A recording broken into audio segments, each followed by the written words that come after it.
Shalom adik-adik, apa kabar? Ya, kakak harap adik-adik semua sehat-sehat di rumah dan baik-baik semua di rumah. Kita akan mendengarkan firman Tuhan. Tapi sebelum mendengarkan firman Tuhan, kita mau berdoa kepada Tuhan. Mari kita lipat tangan, tutup mata, kita mau berdoa kepada Tuhan. Tuhan Yesus, Allah Bapa kami mengucap syukur kepada Tuhan oleh karena pada pagi hari ini kami boleh diberikan kesempatan dapat beribadah kepada Tuhan. Allah memberkati kami semua yang akan mendengarkan. Allah memberkati Yesua, Allah memberkati untuk Shalom, Allah memberkati untuk Yesaya yang akan mendengarkan firman Tuhan. Allah juga memberkati untuk kakak-kakak yang akan menyampaikan firman Tuhan. Allah mengurapi, Allah menolong mereka semua Tuhan. Terima kasih dan kami siap untuk mendengarkan firman Tuhan. Haleluya, amin. Nah adik-adik, hari ini Kak Dadang mau cerita tentang hukum Allah yang terakhir. Kira-kira apa itu? Nah kita buka yuk dari Keluaran 20 ayat 17. Yaitu hukum Allah yang terakhir. Jangan mengingini rumah sesamamu, jangan mengingini istrinya, ataupun hambanya laki-laki, atau hambanya perempuan, atau lembunya atau keledainya, atau apapun yang dipunyai sesamamu. Jadi hukum Allah yang ke-10 itu tidak boleh mengingini milik sesama kita. Nah kita mau bercerita, itu ceritanya diambil dari 1 Raja-Raja pasal 21 ayat 1 sampai dengan 19. Nah kakak mulai ceritanya ya. Jadi adik-adik, pada waktu itu ada sebuah kota di Samaria, yaitu kota Yizreel. Itu tinggallah satu orang raja namanya Raja Ahab. Nah Raja Ahab ini punya istana yang sangat megah dan dia punya segala sesuatunya di istana itu. Nah pada suatu ketika dia melihat sekelilingnya. Di sekelilingnya itu ketika dia melihat satu pemandangan yang begitu indah, yaitu kebun anggur. Jadi kebun anggur itu buahnya sudah sangat lebat dan sudah sangat banyak dan begitu indahnya. Sampai akhirnya Ahab berpikir untuk ingin punya kebun anggur itu. Dia cari tahu, dan ternyata kebun anggur itu punya kepunyaan atau milik dari Bapak Nabot.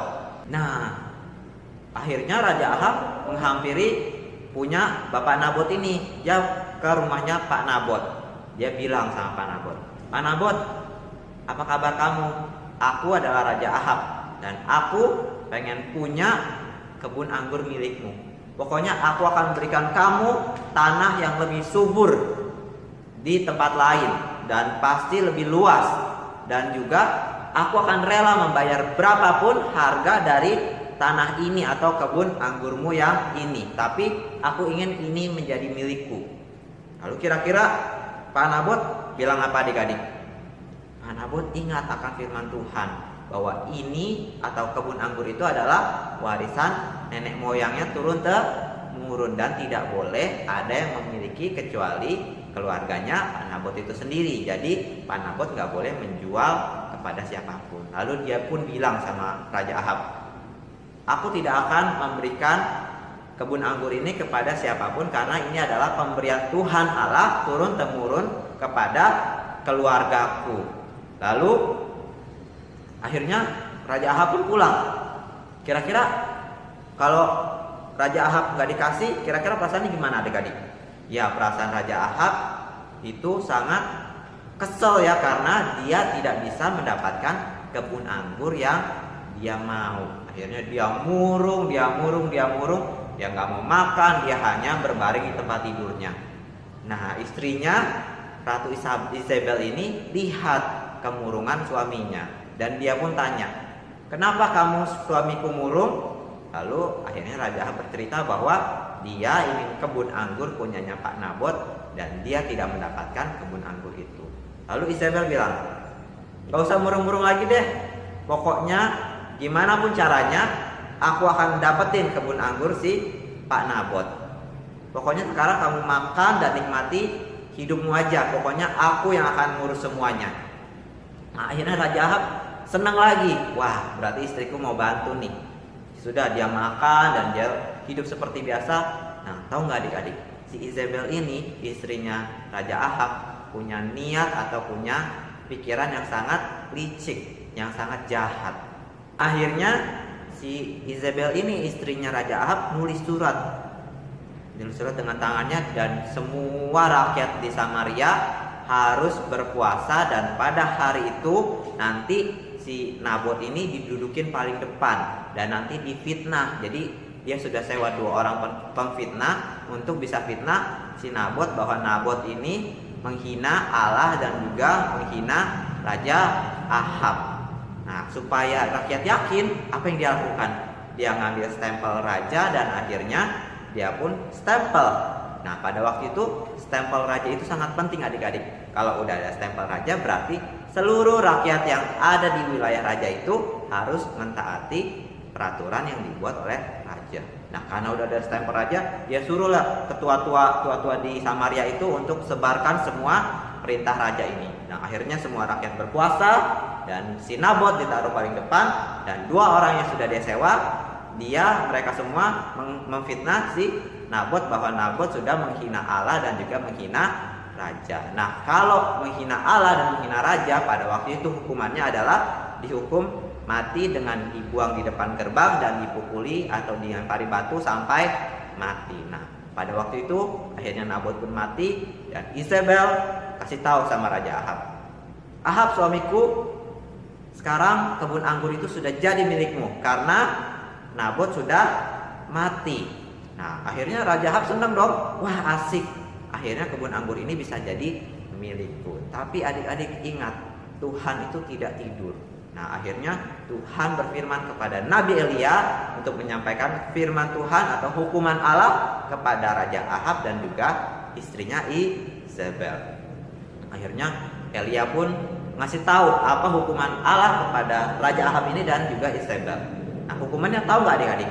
Ya, hukumannya adalah jadi selama keturunan antara dari Raja Ahab dan Isabel tidak akan ada anak laki-laki yang hidup di antara keturunan Raja Ahab ini. Dan Isabel istrinya akan mati dan mayatnya akan dimakan oleh anjing liar. Itulah hukuman Allah karena Raja Ahab tidak mentaati perintah Allah yang ke-10, yaitu tidak boleh mengingini milik sesama manusia atau sesamanya. Nah, adik-adik, pelajaran yang bisa diambil hari ini, kalau misalnya adik-adik mungkin dalam hati adik-adik ada pengen misalnya lihat teman punya sepeda bagus.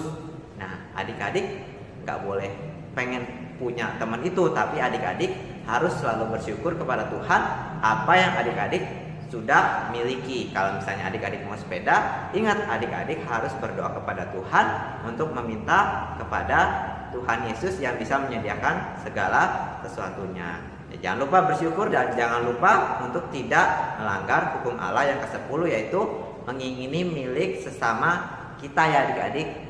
Selalu bersyukur untuk segala apa yang kita sudah punya. Nah, ayat hafalannya diambil dari Keluaran 20. Kita lihat ya.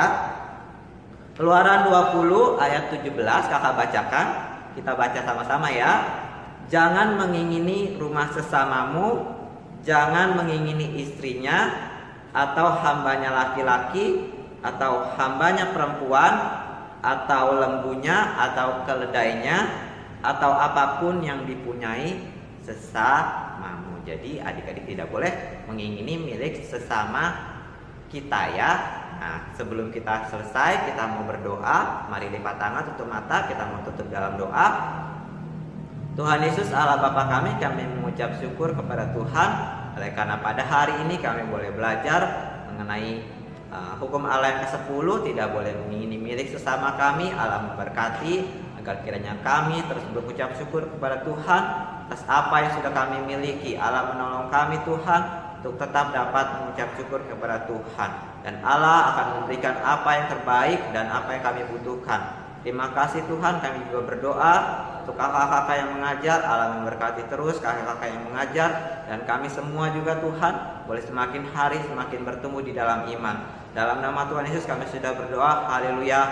Amin. Oke adik-adik. Nah, kita sudah selesai belajar hukum Allah. Berapa hukum? 10.